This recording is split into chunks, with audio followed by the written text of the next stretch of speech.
Hello and welcome back to another slightly narrated tour. This time we have another graveyard. I love these things, and we are in some place I want to show you for a long time. Glasgow's Southern Necropolis. Now, I did a bit on another one, the Northern Necropolis, a while back, and you'll find a card in the top right hand corner if you want to go and check that out later. But this one is on the other side of the city, the Southern Necropolis. Now, the Southern Necropolis was officially opened in July 1840. The city of Glasgow actually took over the responsibility for the Southern Necropolis in around 1952. If you want further reading regarding this graveyard, there's actually obviously Wikipedia, there is various articles regarding the cemetery on the internet, or you could actually get a book called The City of the Dead by Charlotte Hutt. As you walk into the necropolis, there's a notice board telling you all about the history of it, and there's actually a guidebook that's under a wee unit and on the notice board itself, so be sure to check that out.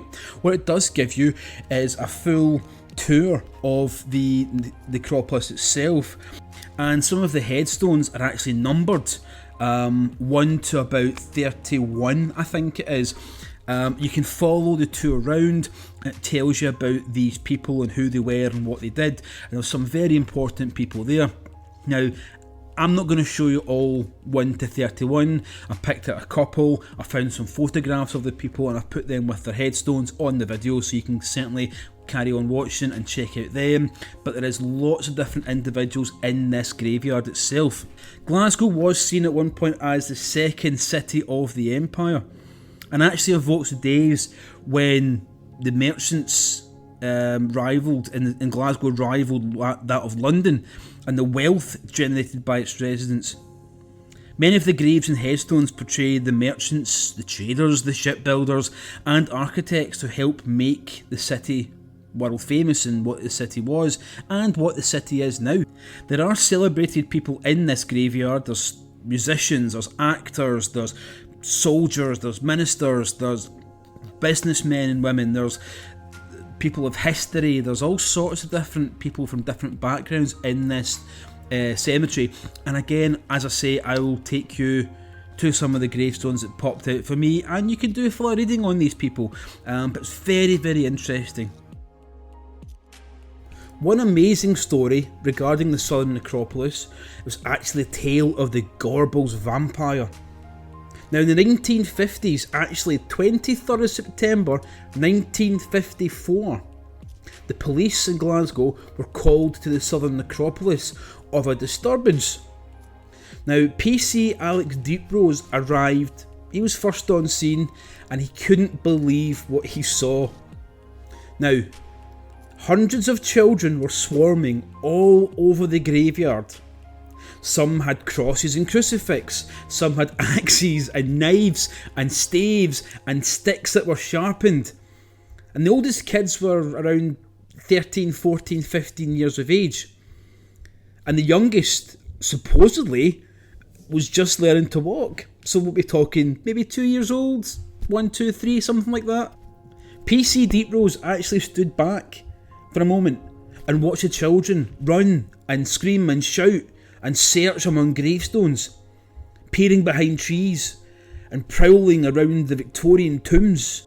Around about that time, you did have some factories, so there may have been an air and a smell around the area, and the necropolis itself, maybe quite smoky or smoggy possibly. So it gave the day and the evening a sense of disturbance and atmosphere. PC Deeprose actually managed to speak and get hold of a couple of children and ask them what they were doing.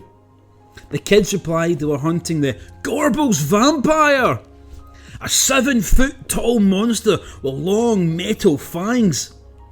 And they claimed the vampire had captured and eaten 2 of the boys and was living in the graveyard, so they were going to seek revenge. More police actually arrived, and they just couldn't persuade the children to give up the quest. The kids were that determined to find and hunt down the Gorbals Vampire. Only when it started to rain, and actually a local headmaster told everyone to stop being ridiculous, that the children actually decide to go home. The next night, however, the vampire hunters were back, and the night after that.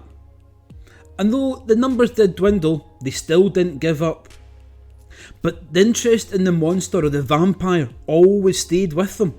And as the kids grew up, the kids became adults. And they passed the story down to generation, teaching their kids and their grandkids of what that day and that night meant. Parents started to ask questions.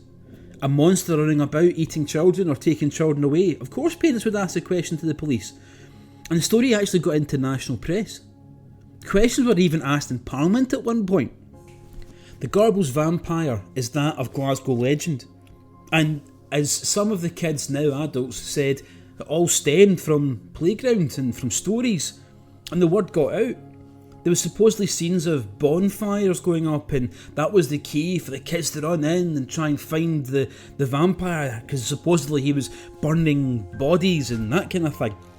Maybe it was that of books and comic books or tales of old.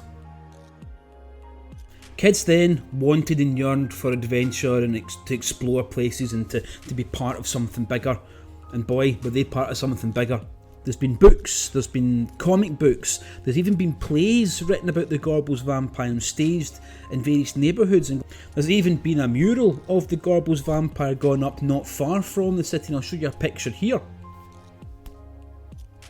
Actually, here's a picture of some of the school kids now all grown up.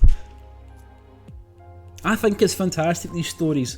And they're stories, but they're that of legend, they're that to tell future generations, and it all happened right in this very cemetery. The Gorbals seems to be quite proud of its stories and quite proud of its vampire. I hope you enjoy this tour, and it's again some place that I think if you're visiting Glasgow, definitely worth looking. It has seen better days, but there's some very important people and people that need to remember.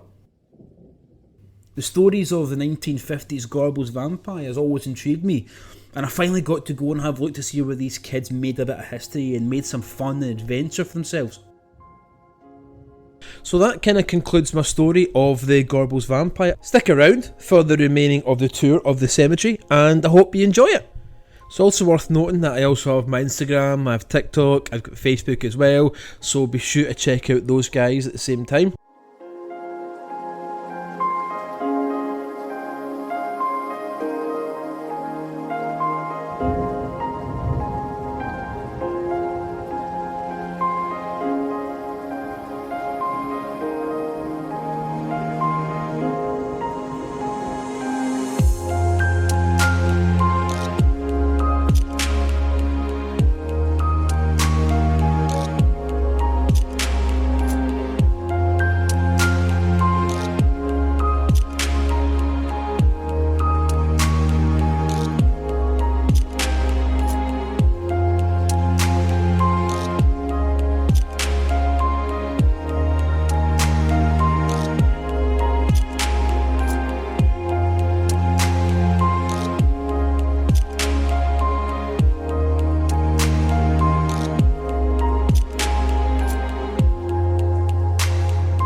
If you really enjoyed this tour and have enjoyed my channel, then please consider to subscribe, hit the like button and hit the notification bell so you don't miss what I bring you next. Tell me about your area. If you got a spooky story or a legend that goes back decades or centuries, let me know about your area. Also, it's worth noting, if you really enjoyed my channel and my videos, maybe consider buying me a coffee at Buy Me A Coffee link, or you can PayPal me, and it just helps get me to these places, put some petrol in the car and takes you to new exciting areas to show you. So until next time guys, look after yourselves and each other, and here's to the next adventure. Cheerio, bye bye.